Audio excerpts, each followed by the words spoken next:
Today, the Catholic school at the center of that viral confrontation on Capitol Hill forced to close. Students now facing death threats, being smeared as racist over video of a clash with a Native American protester at the March for Life. All this before the full video was released showing what really happened with left-wing activists who approached the teens first. Our next guest is pushing to set the record straight. Jill Hamlin attended the rally as a chaperone, watched it all happen. She joins us right now live from Cincinnati. Jill, good morning to you. Good morning. Good morning. Jill, you say that your boys, the boys there, were targeted. Was it because they were wearing MAGA caps? I think that was one of the reasons they were targeted, and I think they were also targeted for what they stood for. Which is?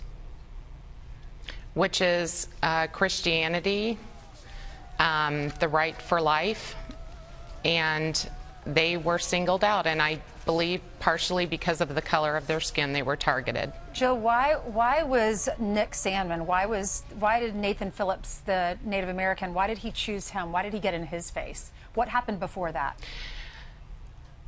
We were all just gathered on the steps. You know, we had obviously heard the horrific insults that were thrown at our children by the Black Hebrew Israelites, and the boys were gathered on the steps, and I don't know why Nathan Phillips chose Nick Sandmann. I think he would have targeted anyone, but maybe it was because Nick Sandmann had the courage to look this man in the face, and he tried to diffuse the situation by not reacting and by standing there respectfully. But you weren't there for any Native American support or protest. You were there for what reason, and why did all these other cross currents get in your way? We were there for the March for Life. It's an annual trip that the Covington Catholic High School goes to, and we meet every year at the Lincoln Memorial at the end of the day to catch our buses. We were not there for any other purpose other than to attend the peaceful March for Life, which we did. And the first people who hit you with verbal barbs were the Black Hebrew Israelites, and what were they saying? Well, we were standing there and we looked, and all of a sudden they turned their attention to our group, and they were screaming horrible, horrible things that I will not repeat to our children, not adults. They were screaming them at children.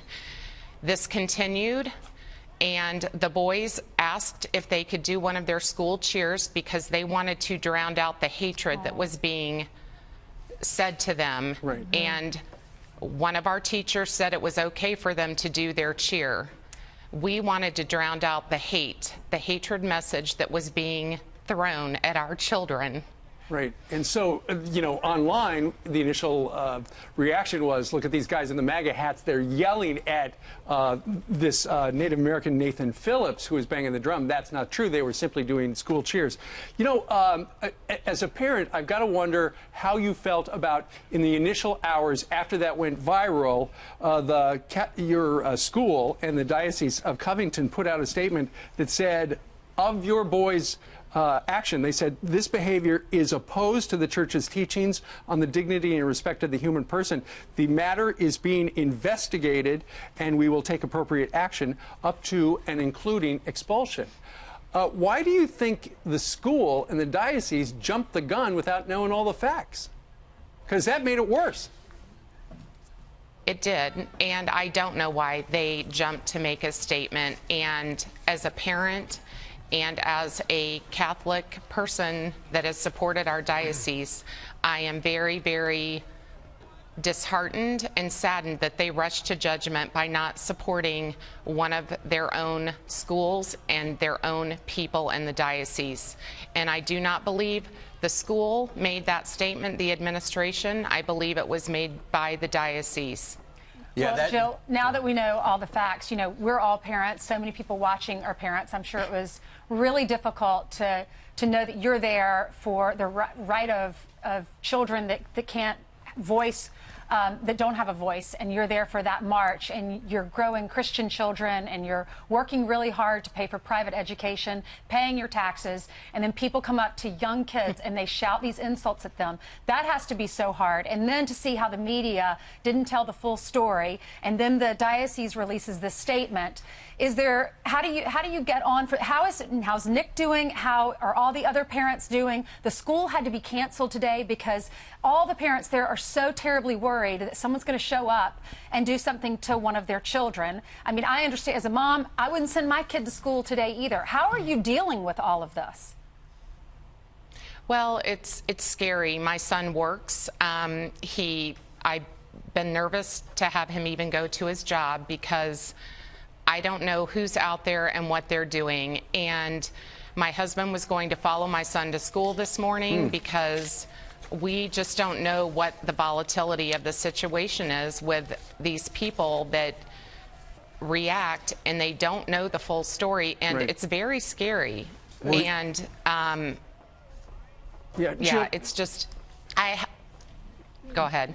Sorry about the satellite delay. Real quickly, we've read some stories that perhaps the students and their families are considering legal action, given all the wrong information online. Is that true? I have not spoken to anyone specifically about that, or no one has, told me anything specifically. I've heard rumors of that, but I do not have any firsthand information about that. Jill, thanks so much for joining us, sharing this story, and it's still real big, so we'll talk to you again soon. Maybe we can all learn a lesson from this. Thank you so much, Jill. Yes. God bless.